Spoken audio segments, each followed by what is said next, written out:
Dando continuidade, gostaríamos também de chamar o deputado estadual Gerson Bittencourt.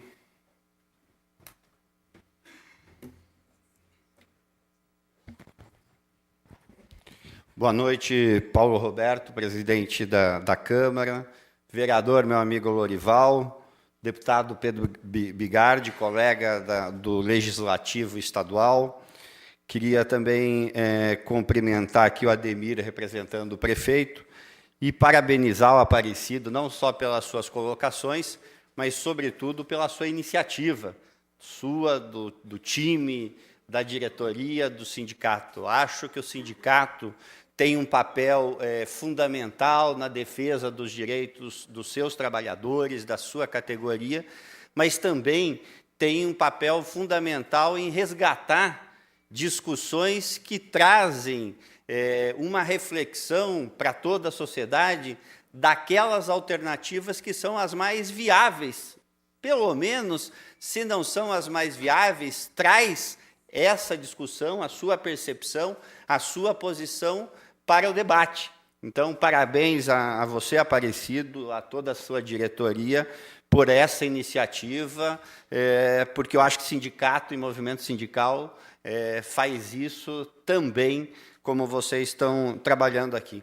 Eu fiquei pensando, né, eu ouvi as falas anteriores, aí eu fiquei pensando, eu meio técnico na área de transportes, meio deputado novo, né, do primeiro mandato, e fiquei pensando como eu ia dizer a mesma coisa do Aparecido, ou seja, fazer na sua fala uma defesa categórica, clara, convincente do modal ferroviário.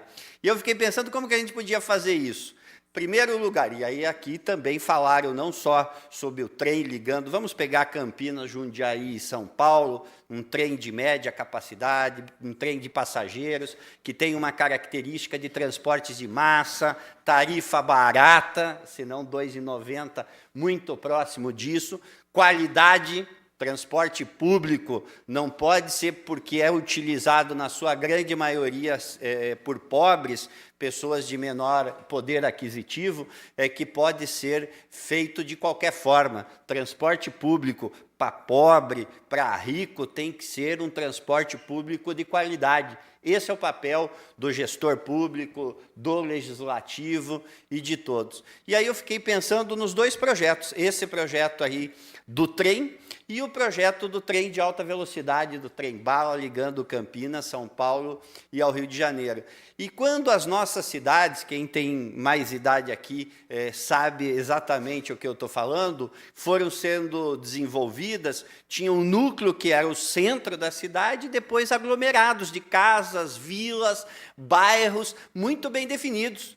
E conforme as cidades foram crescendo ao longo de muitos anos, esses bairros eles foram se juntando com a região central e com outros bairros, a ponto de não existir muitas vezes, claro que eu estou falando aqui não é uma regra para tudo, mas que muitas vezes não existia mais formas de a gente definir aonde começa um bairro e aonde termina outro bairro. E aí as cidades se desenvolveram. Hoje, no mundo moderno, o que acontece? As cidades também se juntaram. E a gente já não sabe mais onde é a divisa de Valinhos e Vinhedo. E assim, sucessivamente, entre as diversas cidades. E aí transformaram essa junção de cidades nos aglomerados urbanos, no caso de Jundiaí, na região metropolitana de Campinas, de São Paulo, da Baixada, agora de São José, e várias outras regiões ou aglomerados que têm sido discutidos e formados legalmente no estado de São Paulo. E por que fazem isso? Porque têm a percepção que os problemas fundamentais são problemas regionais e que agora não adianta mais resolver, no nosso caso aqui, da região metropolitana, só na região metropolitana de Campinas. Vai ter que resolver com uma característica com a região metropolitana de Jundiaí, depois de São Paulo, indo para o Rio de Janeiro, a de São José dos Campos, e depois o próprio estado do Rio de Janeiro. E é assim que as coisas estão acontecendo, formando metrópoles, megamelópolis e tantas outras coisas. a ponto do o governo federal ter dito o seguinte, lá com o presidente Lula, não, nós precisamos de um trem de alta velocidade, não para resgatar a ferrovia, também para resgatar a ferrovia, mas porque as cidades estavam se desenvolvendo a tal ponto que a região metropolitana de Campinas tem uma ligação muito grande com a capital, com Jundiaí, com a região de São José e com o próprio Rio de Janeiro. Portanto, criar um transporte rápido, mais caro, é evidente, mas que ligue aí mais de 50 milhões de pessoas, quando a gente pega esse eixo de Campinas até a cidade do Rio de Janeiro. Portanto, então, vamos fazer o trem de alta velocidade para cumprir um papel que o rodoviário não cumpre, na sua totalidade, com todos os problemas já dito aqui, e que o aéreo também não cumpre, e que ambos poluem muito. Então, vamos então construir um trem de alta velocidade, agora em outubro, as audiências públicas, já remarcado dentro do novo conceito. Então, esse foi um pensamento, e acho que ele está sendo executado, agora iniciado pelo presidente Lula, executado pela presidente Dilma, com as mudanças e assim por diante. E essa situação aqui de Campinas, Jundiaí e São Paulo com um trem dessa característica, uma vez eu passei numa rádio dando entrevista e um deputado na minha frente, e aí falando que não podia ter duas coisas, ou era o TAV ou era o trem ligando Campinas, Jundiaí e São Paulo, como se as tarifas fossem a mesma. Nós queremos um transporte bom, de qualidade, seguro e rápido. Não adianta a gente prolongar de Jundiaí a Campinas e demorar quase 2 horas de Jundiaí a São Paulo.